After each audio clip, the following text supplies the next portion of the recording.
Os dois conseguiram descobrir por que é que a realidade não estava seguindo a teoria.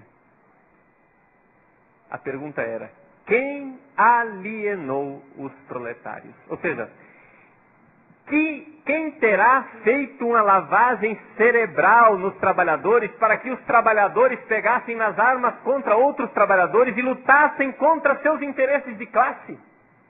Quem será que fez essa lavagem cerebral nos trabalhadores? Eles acharam a resposta. Gramsci, na Itália, e o Lukács, na Hungria, os dois sem se comunicar, mas acharam a mesma resposta. A cultura ocidental. A culpa é da cultura ocidental. A revolução deu certo na Rússia, porque a Rússia não é ocidental o suficiente. Alguma coisa aconteceu nos cérebros dos trabalhadores. Foi que eles engoliram desde criança com leite materno uma cultura desgraçada, chamada cultura ocidental, que tem 3 colunas. Eu coloquei essas cariátides ali como colunas, como se fossem 3 personagens sustentando a cultura ocidental.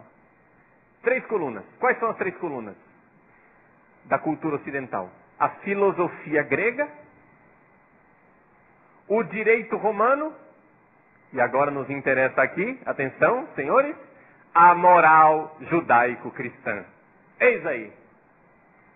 Se nós quisermos implantar o socialismo no Ocidente, nós precisamos acabar com a moral cristã.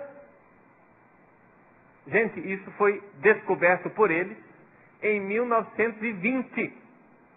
Por isso que está acontecendo hoje, essa cultura anticristã que está aí, de moral anticristã, foi engendrada há muito tempo.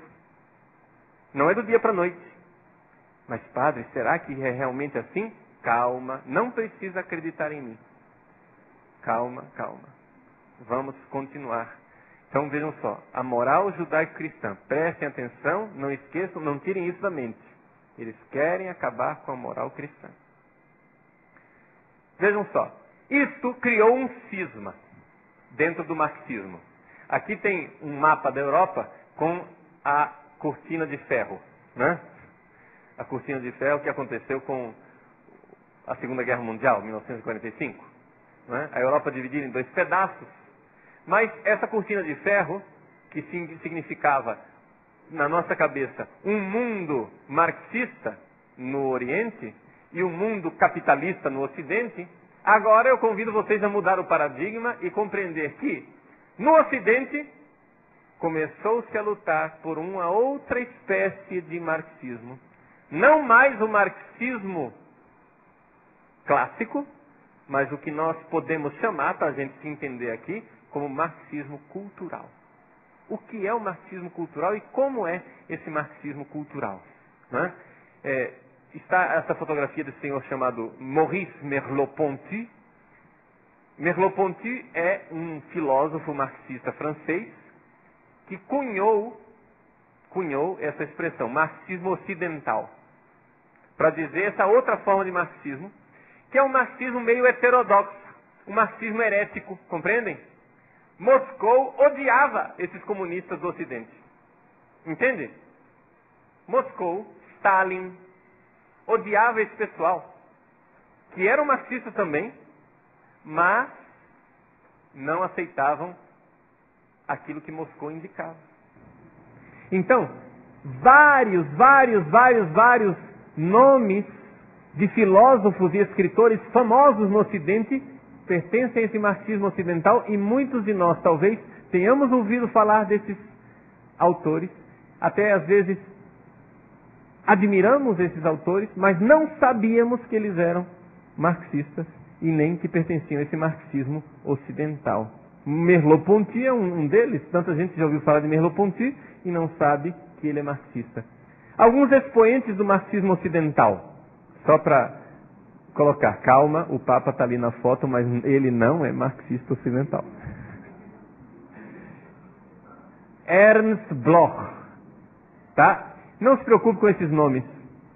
Isso aqui eu estou colocando somente para aqueles que estão mais interessados em estudo universitário, em aprofundar. Vá e se aprofunde e veja a importância que foi Ernst Bloch na década de 60, na Revolução Estudantil Europeia. Walter Benjamin. Jean-Paul Sartre. Todo mundo conhece Sartre como um existencialista. Pouca gente sabe que ele terminou a vida dele, a última fase do pensamento dele foi como marxista. Você vai dizer, mas Moscou não gostava do pensamento de Sartre. É porque era um marxismo diferente. Era um marxismo herético, não era um marxismo ortodoxo de Moscou. Era outro tipo de marxismo. Louis Althusser, um marxista francês, também muito famoso. E ali, outro expoente atual, que é o queridinho da filosofia atual no Brasil, muita gente gosta dele, Jürgen Habermas, também marxista, que está ali sentado na mesma cadeira conversando com o cardeal Ratzinger, porque os dois tiveram um debate. Eles estão ali juntos porque debateram, né? Foram convidados para ir juntos para um debate. E o debate deles está publicado, né? Infelizmente não aqui no Brasil, mas quem estiver curioso do conteúdo desse debate, nós temos no Seminário de Cuiabá o livro, infelizmente não em português, mas em italiano. Tá? Isso aqui é só para dizer que existem inúmeras pessoas. Pois bem, vamos continuar a nossa historinha. Como é que nasceu essa revolução cultural marxista no Ocidente? Vamos continuar a historinha. Em 1923, aconteceu na Alemanha a chamada Semana de Trabalho Marxista. Alguns marxistas se reuniram, filósofos marxistas, se reuniram para debater aquele problema teórico que eu tinha falado para vocês. Por que é que a realidade não estava seguindo a teoria? A grande crise aconteceu em 19, nós estamos em 23 quando isso aconteceu.